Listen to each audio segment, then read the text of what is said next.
Hello everybody, Dr. Jake Aleck from Aleck Pain and Performance. In today's episode, we're going to be with Cam Galgano, owner of GPS Training, right off of Wolf Road here in Orland Park, Illinois.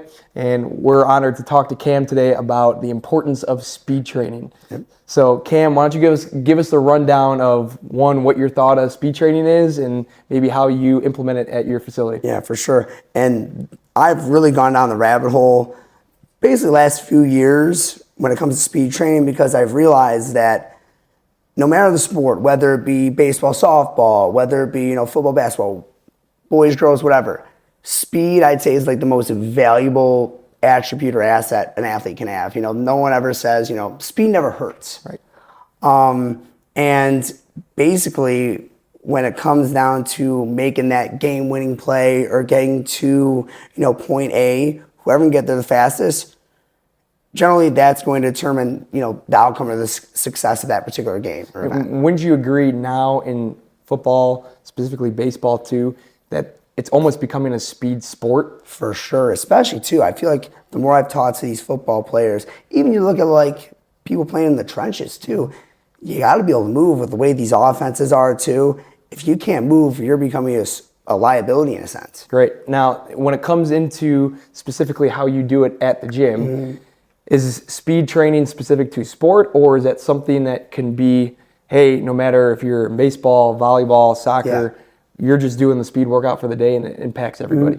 We kind of go about it both ways. So for majority of our athletes, we take kind of a more generalized approach to where we work on straight ahead speed, that ability just to basically run straight ahead from a static start position, accelerate into top speed, which is something that all athletes need. And then we also have more of a change of direction or agility day. So basically moving straight ahead and then moving side to side. But we've also started more of a speed program tailored towards these sports that require tons of cutting, change of direction. So think football, basketball, soccer.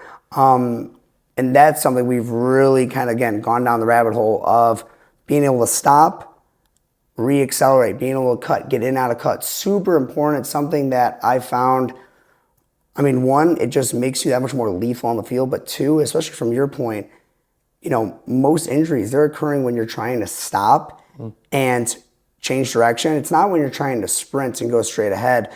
So I think it's really going to help prevent injuries too. And off to your point, that's called de-acceleration training, right? And a lot of times when we have ankle sprains or somebody coming from a knee injury, it's not necessarily how well their joint can move, but it's how well can they de-accelerate themselves, which we see in this clinic as like eccentric training, right? Because it's the lowering of yourself. But when you now do it out of speed training, you're essentially making that person more injury resilient for the long run. And that's what's so nice about the combination of the stuff that you would do in here as far as making your joints more resilient, that eccentric training.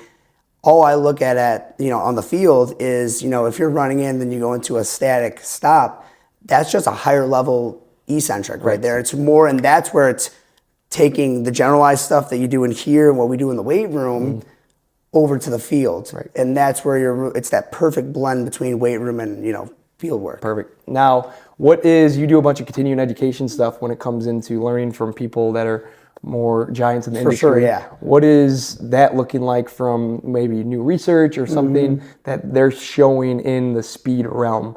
Like, is there different types of training styles that maybe wasn't done in the past that we're now implementing now? Or what are we just seeing in that realm? It's cool because there's new things that are being learned both from like strength development in the weight room and when it comes to actual speed work. So it's like weight room wise, a lot of people now once you develop that foundation of strength, once you go from maybe, 100 pounds to 300 pounds on a squat, once you develop that strength, it's like, okay, now let's learn how to display strength quickly, because in team sports, like time is of the essence. You don't have all day to make a play. So that's super cool as far as that kind of like, they call, rate of force development training or, explosive power training in the weight room.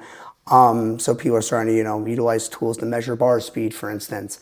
And then when it comes to speed training, tons of new kind of research come out about the benefits of loaded sprinting and almost treating like a sled sprint, for instance. You can have like a heavy day and a low day, and you're basically using that heavy loaded sprint as sprint-specific strength training. Your ability to produce what we call like horizontal force. So we've been doing a lot of that in conjunction with that deceleration training to improve our ability to stop and ultimately like re-accelerate. And what we, in football, if you're like a receiver, it's the ability to like create separation, which is so crucial. Wow. Yeah, that's cool how you're thinking about now. Now, when you said weight or strength as almost a foundation for speed, wrap my head around explaining that to a parent or explaining that to somebody that's like, my daughter just needs to get faster or my son just needs to get faster, but they've never spent a day in the weight room. Why is weights important for them to essentially get faster? For sure, yeah. And I always use, a super simple equation when it comes to getting faster.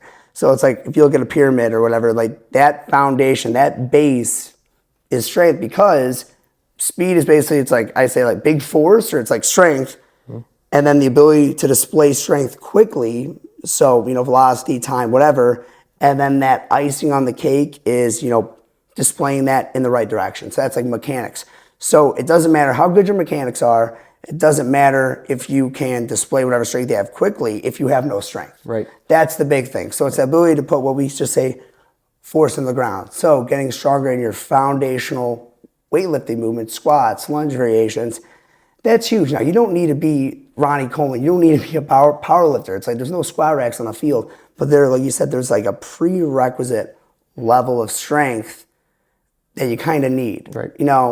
Like you said, even if you're a 13-year-old female soccer player, it's like getting stronger, it'll get you faster, it'll keep you safe, you won't get hurt, or the chance of you getting hurt will go down drastically. So yeah, that's why strength is it's so important. Once you have it, obviously then we can prioritize other things, but we still want to focus on maintaining or, keep getting stronger, but the priority shifts. Yeah. Now, when put all together, okay, we utilize, you have a facility right now where it's more group-based training.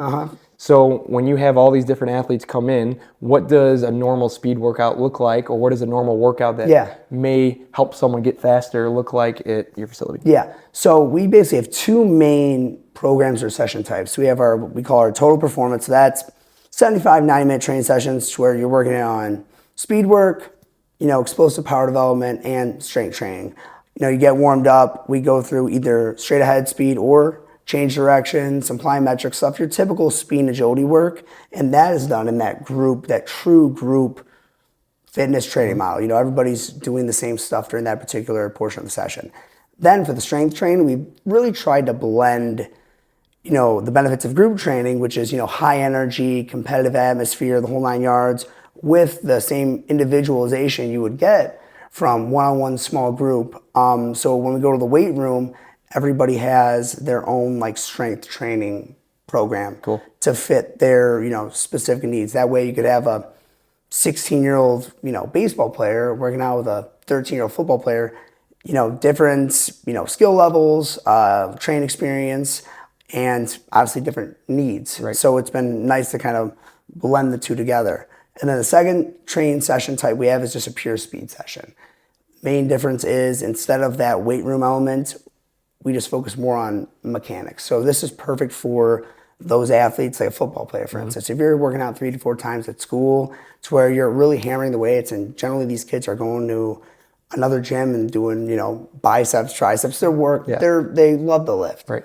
The things that they really need to kind of put them over the edge is more of the mechanical work, maybe more of that loaded sprint training, that deceleration, cutting. So we've been, steadily picking up on a lot of football players, basketball players, these athletes who need that extra speed training. That's what that session is, completely dedicated towards. Perfect. So in the grand scheme of things, what I can summarize from this is, one, there's different types of speed training, whether you're training the stopping part of it or the going part of it. It's important to use weight in speed training as well, because it's not just about doing it with just body weight or when you're super light. And strength is the foundation to making sure you can get fast. And when you go to somewhere where we're working with your school or going to a facility that trains both strength training and speed specific things, that's the best combo. Exactly. And most people, I feel like they overcomplicate it. there's a reason why the basics, they've been around forever. You know, if you're strong and then you know, combine that with some high quality sprint work, you change direction, you jump, you throw things as hard as you can, chances are you'll have a good training program. Beautiful. All right. You heard it here. Cam Galgano, GPS training, all things speed training.